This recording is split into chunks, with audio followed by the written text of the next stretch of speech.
first-hand experiences. Let's go to Jimmy in the field. I'm here with a resident of Pittsburgh who grew up during the time when the polio vaccine was introduced, Nancy Vilak. Nancy, can you tell me what life was like before the vaccine was developed? Everybody was afraid of getting polio. Every time a child got sick, you thought they were going to have polio. You didn't want your child to have polio because it was such a debilitating disease.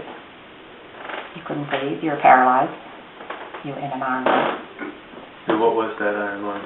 Iron lung was a big, like a compression chamber, I guess, that you help the person breathe.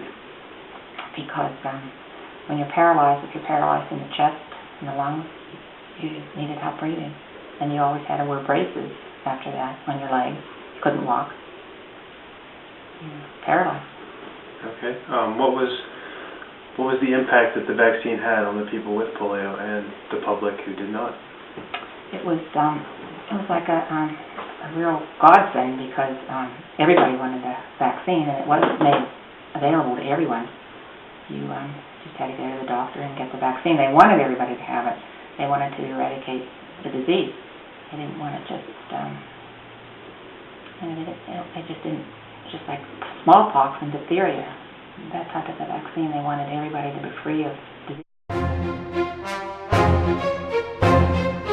Upper St. Clair High School, and I'm going to talk to him about polio.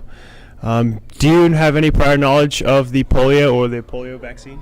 Not personal knowledge, but we do study as part of morbidity and mortality in Orange Biotopics the polio crusade to cure polio.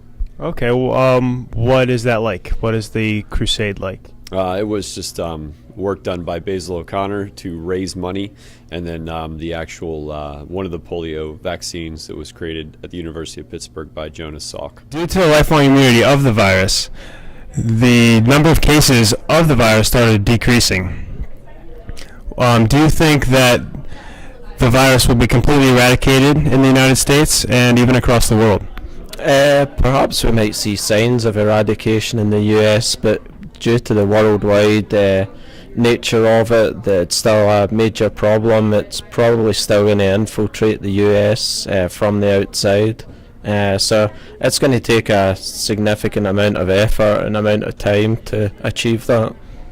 With this effort, do you have any ways that we might be able to help prevent the virus from spreading even more? We could certainly implement programs to lead to that. Perhaps get worldwide media coverage. To promote that. Certainly set up stations around many of these countries as a way to tackle it. Give a vaccination drive to really make sure everybody has the immunity against it. I was one of the growing up in grade school, I was in the generation in the early 50s where I was part of what the schools did as far as the inoculations of children. And what I can remember very vividly being given that vaccine it was an oral vaccine that was given on a sugar cube. And so we were part of the inoculations that were done in the school systems. And so all the children, when you think of immunizations, were afraid of shots. Well, this was one that the kids really didn't mind because it actually was an oral vaccine given in that pleasant way. And then also I'm a nurse, so I've been a nurse for over 30 years. And part of my career actually started in the early 70s as a nurse. And I can honestly say that knowing how this disease is spread, almost like the common cold, is a virus that has very terrible side effects when it affects your nervous system and then innervates the muscles.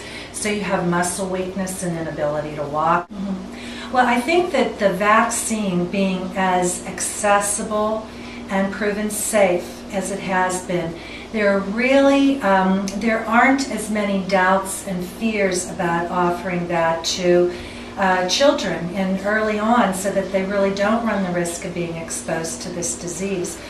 But really it becomes a personal choice.